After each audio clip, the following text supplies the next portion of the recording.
好，欢迎回到我们的频道，我是咖啡豆儿。今天我们想聊聊澳洲加盟店的事儿。一对移民夫妻带着多年积蓄，在澳洲开了一个加盟店。本来以为这是走向财务独立的第一步，几年之后，他们几乎失去了一切。相信不少朋友都有过买个小生意的念头，不一定自己经营，但可以多一份副业和收入来源。如果干得好，将来甚至可以变成主业。打工收入虽然稳定，但上限也很明显。如果能有一份自己的事业，不用担心裁员，说不定还能实现财富自由。这对移民夫妻也是出于类似的动机，加入了珍珠奶茶加盟店的队伍。他们想要自己的生意，但又不想完全从零开始。他们认为，如果能够加入一个已经成熟的连锁品牌，有统一供应链和品牌知名度，应该会更安全。所以他们被澳洲一个珍珠奶茶连锁品牌吸引了。相比其他品牌，它的入场成本看上去更低，而且这几年珍珠奶茶在澳洲很火，从大学和购物中心，再到华人区和市中心的商圈，奶茶店越来越多。根据一项研究数据，澳洲珍珠奶茶市场在2025年的规模估计大约是 1.0869 亿澳元，并且预计从2026年到2035年会以每年 10.20% 的速度增长。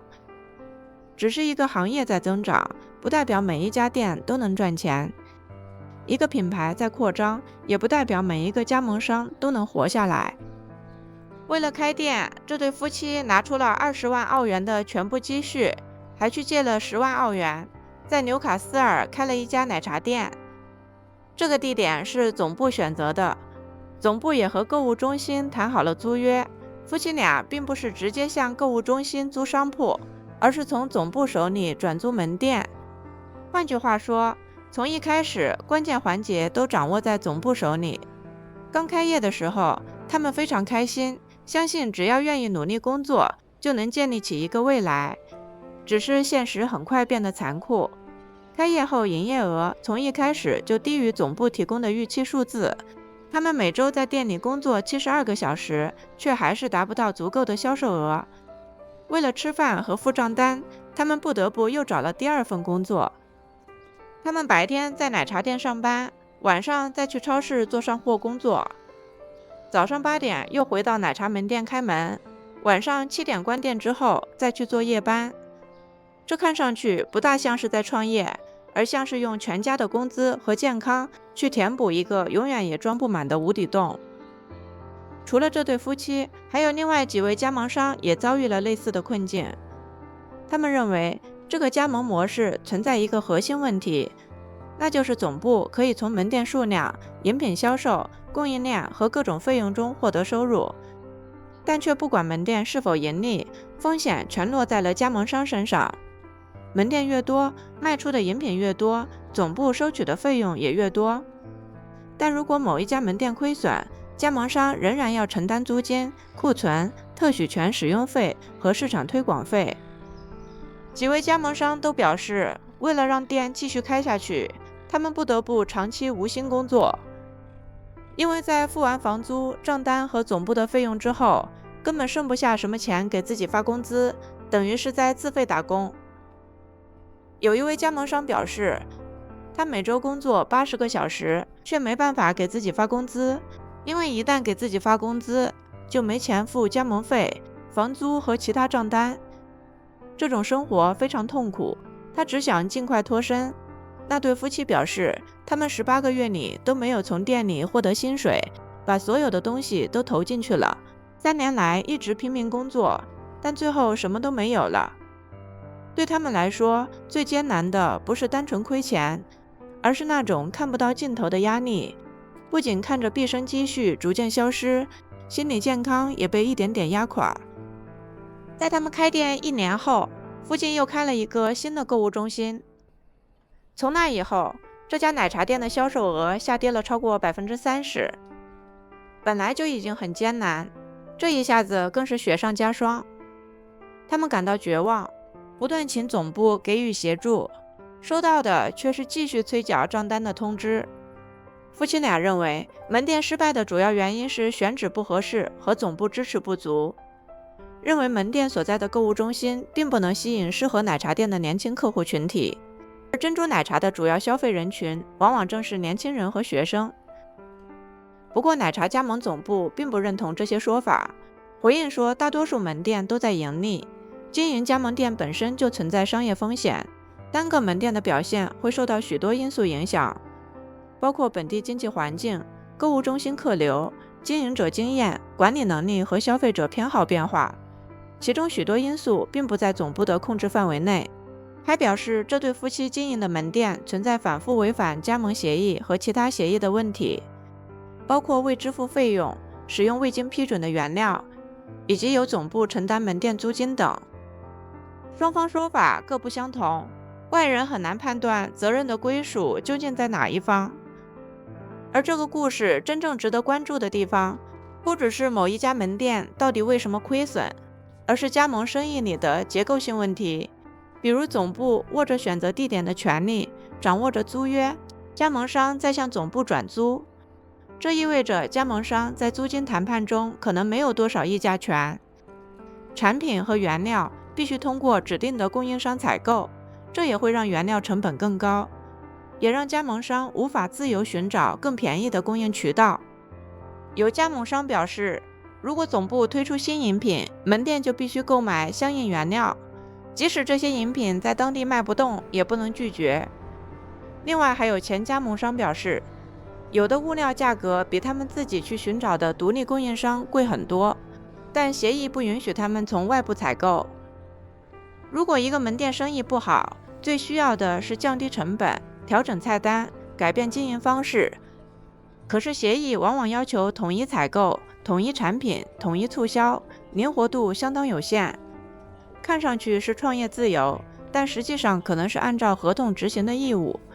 跟打工相比，最大的区别可能就是打工至少不会倒赔。还有一个加盟奶茶店的人容易忽略的问题，就是退出机制。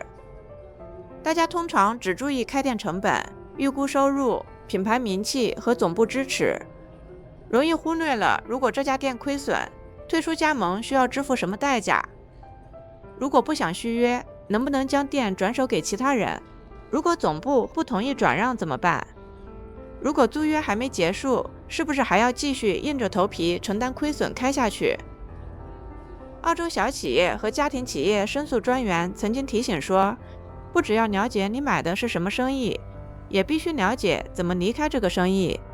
换句话说，就是如果生意不赚钱，退出需要支付什么代价？要和现有的人聊聊，也要多问问已经退出的人的感想，找那些懂加盟合同的律师或者会计，把财务模型仔细算一遍，而不是凭感觉一把梭哈掉所有的积蓄。澳洲加盟行业规模不小，整个行业有超过1100个连锁体系和大约7万个加盟商，营业额估计达到1350亿澳元，并且雇佣了超过52.2万人。也正因为规模大，过去几年澳洲行业里出现过不少争议事件，还因此给澳洲竞争与消费者委员会增加了710万澳元资金，用于加强对加盟行为准则的合规和执法。后来也有声音呼吁赋予更多权利，例如在情况严重的时候暂停表现恶劣的加盟体系，避免小企业经营者继续受到损害。对华人移民来说，职业天花板是很明显的，语言、学历、本地经验、人脉网络，这些都可能成为隐形的障碍。而且澳洲个人所得税非常高，只有做生意还有可能规避一些咖啡店、清洁公司、餐饮店、快餐加盟，这些生意看上去比职场更自由，也比完全从零创业更安全。但其实移民创业最大的风险不是不够努力，而是努力错了方向，在信息不对等的情况下，签下了一个自己并不完全理解其中条款的长期合同。尤其当拿出的是全家积蓄，还额外借了一笔钱的时候，这就不是普通投资，而是一次家庭命运的押注。20万澳元再加10万澳元，在一些人眼里可能只是一个小生意成本，但对这对夫妻来说，可能是多年打工、省吃俭用、牺牲生活品质换来的。问题不在于加盟店能不能开，而是不要被品牌和增长两个词冲昏头脑。一个市场可以增长，一个品牌可以扩张，但具体到某一家店仍然可能亏损。总部宣传的是平均机会，加盟商承担的是单个店面的风险。如果真的想开加盟店，不妨先了解下这些事情。第一，不要只看总部给的预测，要找会计做压力测试。如果销售额比预期低个20%甚至40%，还能不能活下去？第二，不要只问赚钱的加盟商，也要找已经退出的人问问，看看他们是为什么而退出，过程中又遭遇了什么。第三，看看费用是按净收入收还是按总收入收，按总收入收意味着亏钱也得交。第四，研究租约和转租安排，看看自己有没有协商的余地，问清楚退出机制，包括转让续约、提前终止和违约责任。珍珠奶茶的泡沫很甜，但创业的泡沫破掉的时候，可能会变得非常苦。财务独立不是买下一个看上去热门的品牌，而是在签下任何合同之前，先把最坏的结果算出来，看看自己能不能承受。今天这个故事，希望能给正在考虑买加盟店小生意，或者准备把全部积蓄投进去的朋友提个醒儿。梦想可以有，但合同要看明白，现金流要算清楚。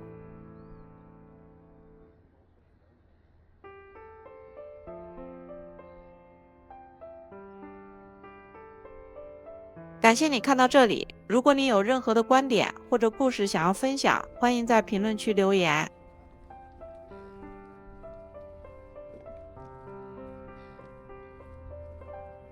如果你还没有订阅我们，记得点赞订阅，并且打开小铃铛哦。